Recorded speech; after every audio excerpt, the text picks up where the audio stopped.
தவிர்க்க முடியாத இயற்கை உபாதைகள்னால சாப்பிட்டதோடயே வருது.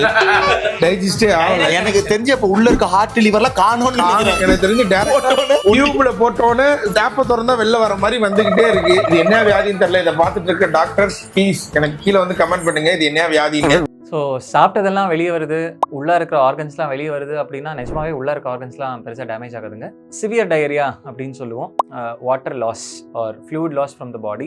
இது இன்ஃபெக்டிவ் டயரியானால வருது. மோஸ்ட் ப்ராபப்ளி வைரஸ் இல்லை சம்டைம்ஸ் பாக்டீரியானால வரக்கூடிய வருது. நம்ம சாப்பிட்றதுல இன்ஃபெக்ட் ஆன உணவுப் பொருட்கள் சாப்பிட்றதுனால வரக்கூடியது. ட்ரீட்மெண்ட் அப்படின்னு பார்த்தீங்கன்னா மெயினாக ரீஹைட்ரேஷன், ORS அதை பற்றி தான் ரீசெண்டாக பேசணும். ஸோ கரெக்டாக நம்மள நாமே ரீஹைட்ரேட் பண்ணிக்கிறது. சரியாகலை அப்படிங்கிற பட்சத்தில் டாக்டரை கன்சல்ட் பண்ணி இந்த ஆன்டிபயோட்டிக் எடுத்தால் சரியாயிடும். இது வந்துட்டு இருக்கும்போது உணவுகள் பார்த்தீங்க அப்படின்னா ப்ரோபயோட்டிக் அதிகமாக இருக்கக்கூடிய பழைய சோறு, தயிர், மோர் அது மாதிரியான ஐட்டம்லாம் அதிகமாக சாப்பிட்டோம் அப்படின்னாவே வந்து கண்டிப்பாக வித்தின் 12 to 24 hours சரியாயிடும். அதை விட்டுட்டு எல்டோப்பர் அந்த மாதிரியான டேப்லெட் கண்டிப்பாக சாப்பிடக்கூடாது.